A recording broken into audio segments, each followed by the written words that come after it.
la noche que descubrí la verdad sobre mi marido no empezó como una tragedia. Empezó con una cena, una de esas cenas normales, con risas forzadas y copas de vino medio vacías. Pero en el fondo, algo me ardía en el pecho, algo que no sabía explicar. Esa noche lo miré a los ojos y supe que algo se había roto entre nosotros. No fue una intuición cualquiera, fue una certeza. Pero antes de llegar a ese momento, déjame contarte cómo empezó todo. Mi nombre es Laura, tengo 34 años y creía estar casada con el amor de mi vida, Javier. Llevábamos 8 años juntos y si me hubieras preguntado hace un año, habría jurado que éramos felices. Teníamos una rutina, viajes planeados, un futuro claro. Pero la felicidad, aprendí después, a veces es solo una puesta en escena. Todo comenzó con algo pequeño. Javier empezó a llegar tarde del trabajo. Al principio eran excusas plausibles, reuniones, tráfico, compromisos con clientes. No tenía motivos para dudar de él. Siempre había sido responsable, trabajador, atento. Pero un día, mientras doblaba su camisa favorita, noté algo que no pude ignorar, un leve perfume femenino, dulce y caro, uno que yo no usaba. Se lo mencioné con una sonrisa incómoda, casi como una broma. ¿Te has cambiado de perfume o te abrazó alguien muy perfumada? Él rió. Esa risa, ligera, pero un segundo demasiado tarde. Ah, será de alguna compañera en la oficina, ya sabes cómo son. Y lo dejé pasar. Pero las mujeres sabemos cuando algo no encaja, ¿verdad? Esa intuición que te susurra en la noche, que no te deja dormir. A partir de ahí, todo empezó a cambiar. Su teléfono, antes siempre boca arriba sobre la mesa, ahora lo llevaba consigo incluso al baño.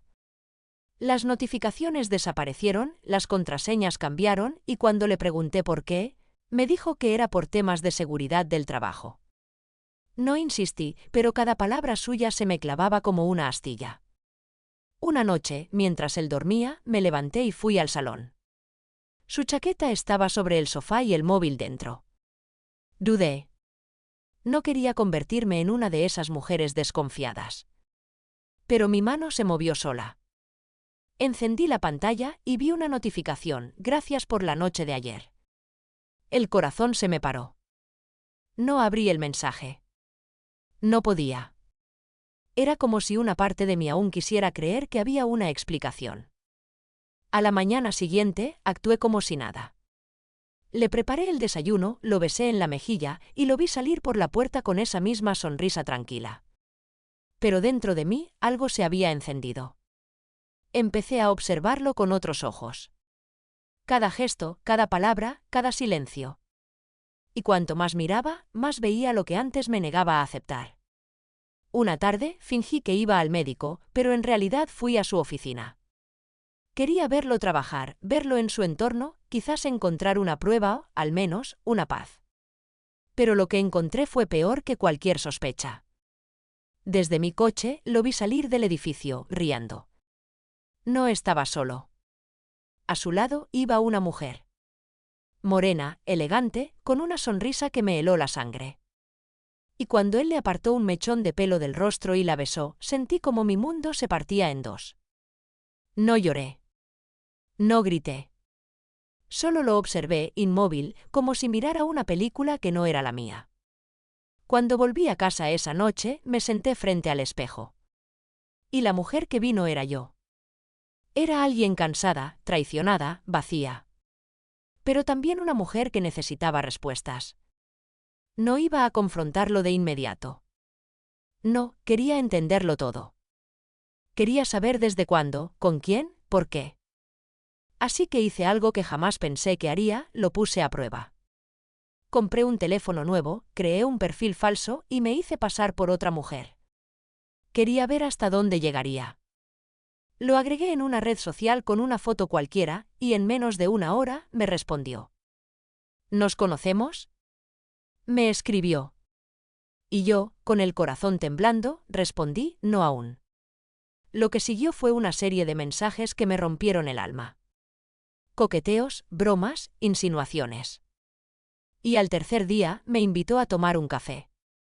No solo era un infiel, era un reincidente, un hombre que jugaba con mujeres como si fueran piezas intercambiables. Pero lo que vino después fue aún peor. Decidí aceptar la cita. No como la mujer falsa que había inventado, sino como yo misma, aunque él no lo supiera. Era un martes, recuerdo perfectamente, porque ese día el cielo estaba nublado, pesado, como si el mundo supiera que algo terrible iba a pasar. Le escribí desde el perfil falso y le dije que me encontraría con él en un café cerca de su trabajo, el mismo donde habíamos celebrado su ascenso 2 años atrás. Ironías de la vida. Me vestí con una gabardina beige y unas gafas grandes, intentando pasar desapercibida. Cuando llegué, él ya estaba ahí, con su sonrisa de siempre, revisando su teléfono, esperando a una mujer que no existía. Me temblaban las manos, pero me senté en una mesa al fondo, donde podía observarlo sin ser vista. Y lo vi escribir algo en su móvil, y segundos después, mi otro teléfono vibró. «Estoy aquí, ¿dónde estás?», escribía él. No sé cómo describir lo que sentí en ese momento. Era como ver a un extraño usando la cara del hombre que amabas. Respondí, «Estoy llegando, ponte de pie para que te vea». Y cuando él lo hizo, cuando se levantó buscando con la mirada a su nueva conquista, me acerqué lentamente. Me paré justo detrás de él y dije con voz fría, «No hace falta que busques más, Javier». Su cuerpo se tensó. Giró despacio y el color se le fue del rostro.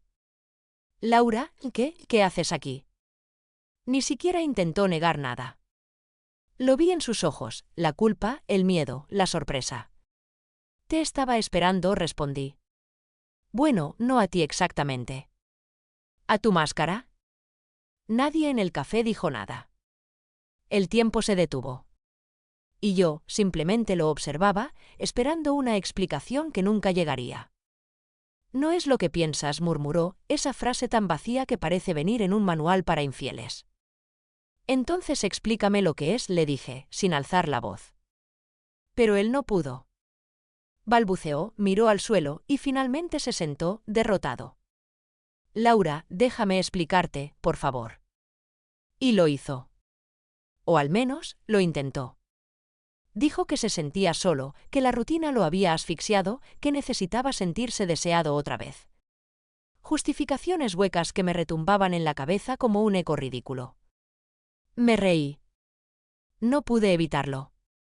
¿Y pensaste que la solución era destrozarnos, engañarme con una compañera de trabajo, y después con cualquiera que te sonriera en Internet? Él no respondió. Solo bajó la mirada, como un niño atrapado en una mentira. Me fui sin decir más. Esa noche dormí en el sofá. Él intentó hablarme, tocarme, pero cada vez que lo hacía, sentía repulsión. Y sin embargo, dentro de mí había algo más. No solo dolor. Había rabia. Pero también curiosidad. ¿Quién era esa mujer? Quería verla, entender qué tenía ella que yo no.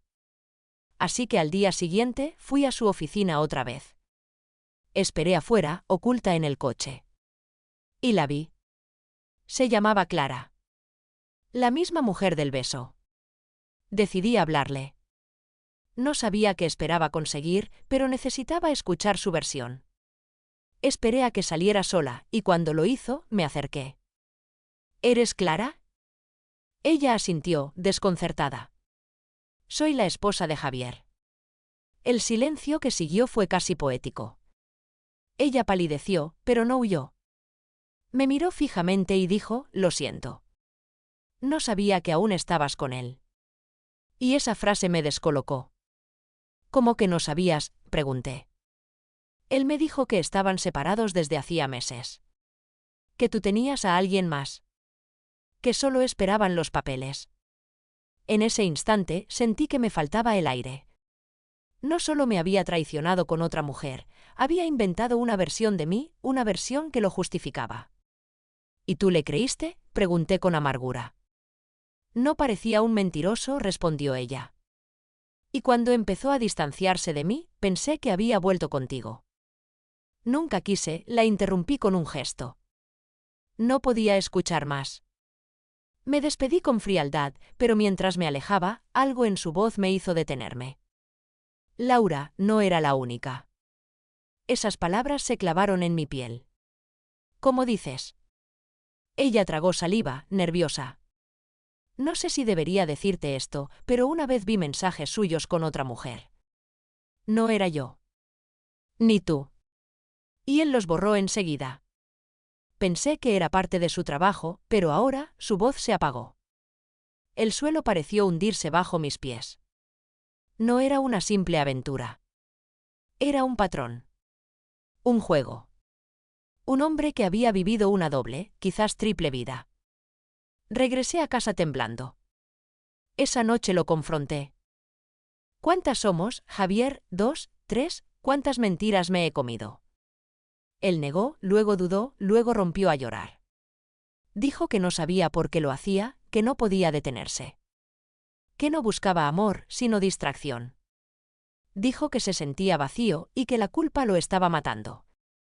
Y por un instante lo vi tan frágil que casi lo creí. Pero entonces sonó su teléfono. Y cuando lo tomó, lo hizo con esa rapidez instintiva, casi reflejo. Le arrebaté el móvil y lo abrí antes de que pudiera impedirlo. Y ahí estaba. Un mensaje nuevo. De un número desconocido. Te extraño, amor. No puedo dejar de pensar en ti. Lo miré sin decir una palabra. Él solo murmuró, no es lo que parece. Y por primera vez no sentí dolor. Sentí calma. Una calma helada. Tienes razón, le dije. Ya no parece nada. A la mañana siguiente hice las maletas. Pero antes de irme, dejé una carta. No con reproches, sino con verdades. Le dije que el amor no se destruye de golpe, sino con cada mentira, cada silencio, cada excusa. Que lo amé con todo, incluso cuando ya no lo merecía. Pero que mi amor propio no podía seguir muriendo con él. Lo que no sabía entonces era que la historia aún no había terminado. Porque 2 semanas después, recibí un correo. Sin remitente. Dentro, una foto. Javier. Con otra mujer. Pero no era Clara. No era ninguna de las que yo conocía. Era alguien más. Alguien de mi pasado. Y cuando la vi, casi solté el teléfono. Era mi hermana, sentí que el mundo se detenía. Mi hermana. Mi propia sangre. Durante unos segundos no pude respirar, como si el aire me hubiera abandonado. La foto era clara, nítida, sin posibilidad de duda, estaban en un restaurante, riendo, tomados de la mano, con esa intimidad que no se puede fingir. La mirada de él hacia ella era la misma con la que solía mirarme a mí, esa mezcla de ternura y deseo que me hacía sentir única. Mi cuerpo entero empezó a temblar. Lo primero que pensé fue que tenía que ser un montaje, una manipulación cruel, pero algo dentro de mí sabía que no y entonces, la rabia se mezcló con un dolor tan profundo que casi me derrumbó. ¿Cómo había llegado tan lejos? ¿Cómo había logrado Javier destruir no solo mi matrimonio, sino también el vínculo más sagrado que tenía? Lloré durante horas. No de tristeza, sino de impotencia. Me repetía una y otra vez que debía mantener la calma, que necesitaba entenderlo todo antes de enfrentarlos. Al día siguiente, llamé a mi hermana, Elena. No mencioné la foto, solo le dije que quería verla, que necesitaba hablar. Aceptó enseguida, con su voz dulce, despreocupada, la misma voz que me había consolado tantas veces. Nos citamos en una cafetería pequeña, en el centro. Ella llegó unos minutos después, radiante, con esa sonrisa fácil que siempre había tenido. ¿Qué pasa, Laurita? Suenas tan seria por teléfono. La miré. Mi hermana menor. La persona en la que más confiaba. Me costó pronunciar las palabras. ¿Desde cuándo lo ves? Su sonrisa se borró al instante. ¿Qué? Fingió no entender. No te hagas la tonta, dije en voz baja. ¿Desde cuándo estás con Javier? La expresión de su rostro cambió y por un segundo vi algo, una sombra de culpa, de miedo. Pero enseguida recuperó la compostura. No sé de qué hablas. No mientas, Elena. Tengo una foto. Ella se quedó inmóvil. La tensión entre nosotras era tan densa que podía cortarse. Finalmente, exhaló, bajó la mirada y dijo, no quería que lo supieras así. Esa frase me atravesó como un cuchillo. ¿Así, entonces lo admites? Ella asintió, muy despacio. No fue planeado, Laura. Pasó después de que ustedes se separaron. Él estaba destrozado, me buscó para hablar, para desahogarse y no sé, todo se confundió. Mentira, grité sin poder contenerme. Nos separamos por su infidelidad, y tú lo sabías todo, Elena. Ella empezó a llorar, pero sus lágrimas no me conmovieron. No lo planeé, repetía una y otra vez. Solo pasó, y cuando quise detenerlo ya era demasiado tarde. ¿Demasiado tarde para qué? ¿Y para destruirme? ¿Para traicionar a tu propia hermana? En ese momento, sentí algo quebrarse entre nosotras. No era solo una traición amorosa, era un corte profundo en la carne de mi familia. Me levanté y me fui sin mirar atrás. Ella intentó detenerme. Pero no podía ni soportar su voz. Caminé sin rumbo, sin saber a dónde ir, sin saber cómo recomponer mi vida. Esa noche, al llegar a casa, vi el coche de Javier estacionado frente a mi edificio. Me esperaba. Salí del auto y lo encaré antes de que pudiera decir una palabra. ¿Por qué? Le pregunté con una calma aterradora. ¿Por qué ella? Su rostro se contrajo. Sabía que no tenía escapatoria. No lo planeé, Laura dijo, usando las mismas palabras que ella. Todo fue un error. ¿Un error? ¿Acostarte con mi hermana es un error? ¿O lo fue también mentirme todos estos años? Yo la amaba, susurró. Esa frase me dejó sin aliento. ¿Qué dijiste? No lo buscaba, te juro. Pero cuando tú te fuiste, ella estaba ahí. Me escuchaba, me entendía. Me recordó lo que era sentirme vivo. Me reí, un sonido amargo, sin alegría. ¿Sentirte vivo? Destruiste todo lo que tocaste. No eres un hombre vivo, Javier, eres una sombra que se alimenta de lo que otros aman. Él intentó acercarse, pero retrocedí. No te atrevas a tocarme, le dije con una voz que ni yo reconocía. No tienes idea de lo que has hecho. Laura, por favor, no, lo interrumpí. Esta vez no. No hay perdón. No hay excusas. Lo que hiciste no se arregla con lágrimas. Me giré para entrar, pero él me dijo algo que me detuvo en seco, Elena está embarazada. El silencio fue absoluto. Sentí que el suelo desaparecía. Me volví lentamente, mirándolo con incredulidad. ¿Qué? Ella está embarazada. ¿De mí? Por un momento pensé que iba a desmayarme. Todo daba vueltas, los sonidos se desvanecían, solo su voz seguía ahí, repitiendo las mismas palabras como un eco maldito. No dije nada. Entré al edificio, subí las escaleras sin recordar cómo, cerré la puerta detrás de mí y me desplomé en el suelo. No sé cuánto tiempo estuve allí, llorando, riendo, golpeando el piso, deseando despertar de esa pesadilla. Pasaron los días, y cada uno era peor que el anterior. Mis padres no sabían nada aún. ¿Cómo se lo iba a decir? ¿Cómo explicarles que su yerno ahora iba a tener un hijo con su otra hija? Pero el destino, como siempre, no me dio tiempo de decidir. Una tarde, recibí una llamada de mi madre. Su voz era temblorosa, rota. Laura, ¿es cierto? Elena les había contado todo. Mi madre lloraba, mi padre gritaba al fondo. Era una escena que jamás imaginé escuchar. Sí, mamá.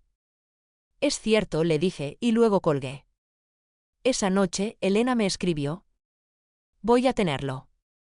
No te pido que me perdones, pero quiero que lo sepas. No respondí. No podía. Pasaron semanas. Yo intentaba rehacer mi vida, reconstruir algo de mí entre las ruinas. Pero entonces, un día, recibí un mensaje anónimo. Tu historia no es la única. Él tiene otra familia. En otra ciudad. Al principio pensé que era una broma cruel. Pero había una dirección, una fecha y una foto. Javier, en otra ciudad, con una mujer rubia y un niño de unos 5 años. Y el niño tenía sus ojos, no podía creerlo. Pensé que ya nada podía sorprenderme, que ya no quedaban más verdades que me destrozaran. Pero aquella foto, aquella imagen de Javier abrazando a un niño con sus mismos ojos, su misma sonrisa torcida, fue el golpe final. El correo decía simplemente: ellos existen. Y viven en Valencia. No había remitente, pero la dirección estaba ahí, escrita con frialdad, como si alguien quisiera que lo supiera, que lo viera con mis propios ojos. Pasé toda la noche sin dormir, mirando esa foto una y otra vez, intentando encontrar una explicación lógica, algo que me dijera que era una coincidencia, una casualidad cruel. Pero dentro de mí sabía que no.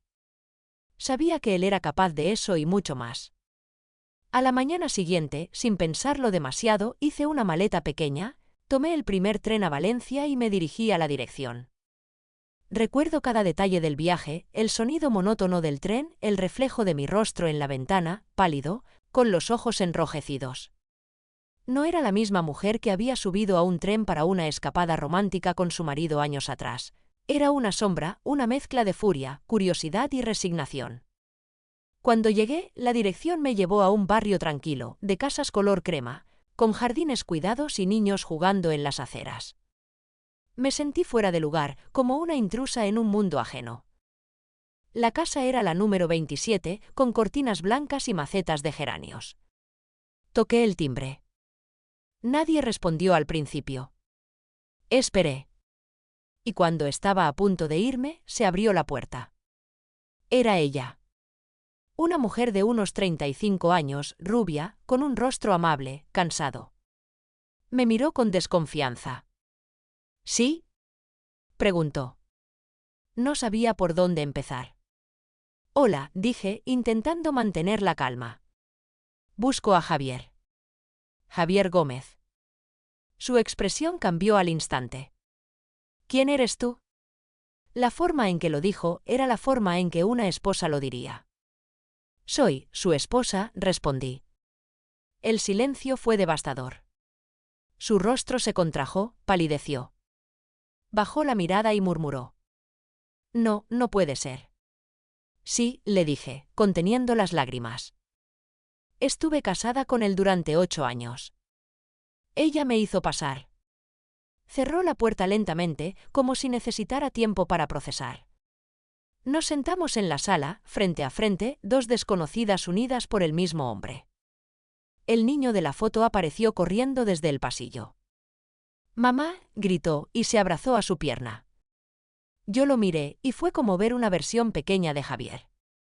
El mismo lunar bajo el ojo, la misma forma de sonreír. «¿Cuánto tiempo llevas con él?», pregunté. Ella suspiró. 6 años. 6.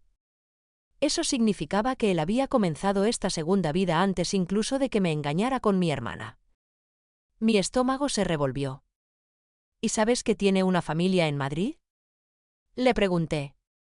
Ella me miró con los ojos vidriosos. Me dijo que estaba divorciado. Que su esposa lo había abandonado, que estaba solo. ¿Y el niño?, pregunté. Nuestro hijo. Su voz tembló. Se llama Diego. Tiene 5 años. Me llevé las manos al rostro.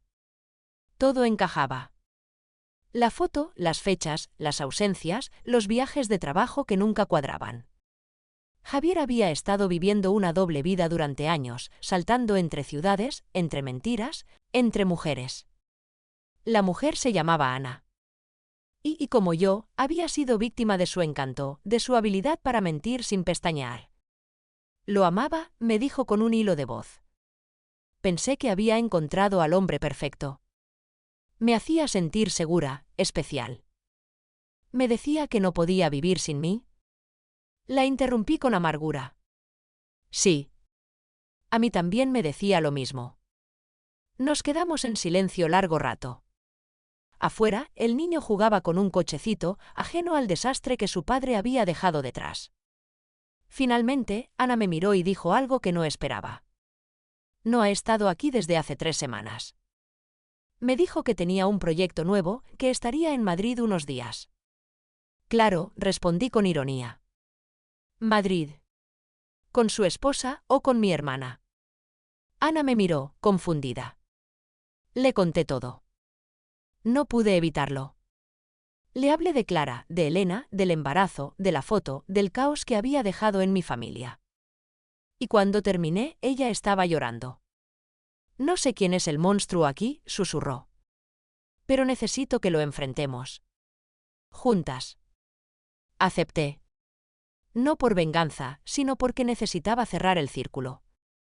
Saber hasta dónde llegaban sus mentiras. Llamé a Javier esa noche. Fingí que necesitaba hablar, que quería verlo, que aún tenía dudas sobre nosotros. Cayó de inmediato. Siempre caía. Te echo de menos, Laura me dijo. Déjame verte. Solo una vez más. Acordamos vernos al día siguiente, en un restaurante discreto. Pero lo que él no sabía era que Ana también estaría allí. Llegué primero, con el corazón latiéndome en los oídos. Me senté frente a la ventana, mirando cada movimiento. A los pocos minutos, lo vi entrar. Mismo traje, misma sonrisa ensayada. El mismo hombre que había engañado a todas con la misma naturalidad con la que respiraba. Laura, dijo, tomándome las manos. No sabes cuánto te extrañé. Le sostuve la mirada. ¿De verdad? ¿A cuál de nosotras extrañaste más? Él frunció el ceño, confundido. Y en ese momento, Ana se levantó de una mesa cercana y se acercó. ¿A mí también me extrañaste, Javier? El rostro de él se transformó en una máscara de terror. Ana, ¿qué haces aquí? La misma pregunta te haría yo, dijo ella con calma. Él tartamudeó, buscó palabras, excusas, pero no había salida. La verdad estaba ahí, desnuda, en la mirada de dos mujeres que finalmente sabían quién era. Durante años jugaste con nosotras, dije, sin apartar la vista. Conmigo, con ella, con mi hermana. ¿Cuántas más hay, Javier? ¿Cuántas mentiras te quedan? No respondió. Bajó la cabeza. Ana sacó algo de su bolso. Una carpeta. ¿Sabes qué es esto? Dijo, dejándola sobre la mesa. Papeles del colegio de tu hijo. El que nunca mencionaste. El que vas a mantener tú solo. Javier la miró, pálido. Ana, por favor. No, ya no hay por favor. Lo miró con desprecio. Se acabó. Para todas. Me levanté. Por primera vez en mucho tiempo, sentí que respiraba. Que me liberaba. Pero antes de irme, lo miré una última vez. Te destruiste solo, Javier. Y ojalá algún día entiendas el daño que hiciste. Salimos del restaurante sin mirar atrás. Afuera, el aire sabía diferente. No a dolor, sino a final. Días después, supe por un amigo en común que Javier había desaparecido. Renunció a su trabajo, vendió el coche y nadie volvió a saber de él. Ni Ana, ni Elena, ni yo. Solo silencio. Pasaron meses. Ana y yo seguimos en contacto. A veces hablábamos de todo, a veces de nada. Intentábamos reconstruirnos. Pero un día recibí una carta, sin remitente, igual que la anterior. Dentro, una sola línea escrita a mano, no he terminado contigo. Y al dorso, una foto. Era mi casa. La actual. Tomada de noche. Desde la calle. ¿Qué harías tú, si descubrieras que tu infierno todavía te está mirando desde la oscuridad? Esa noche no dormí. Me quedé sentada frente a la ventana, mirando la oscuridad, esperando ver un movimiento, una sombra, algo que me confirmara que no estaba loca. Pero no vi nada. Solo silencio. Sin embargo, el miedo no me abandonó. Era como si el aire se hubiera vuelto más pesado, como si la casa entera respirara conmigo.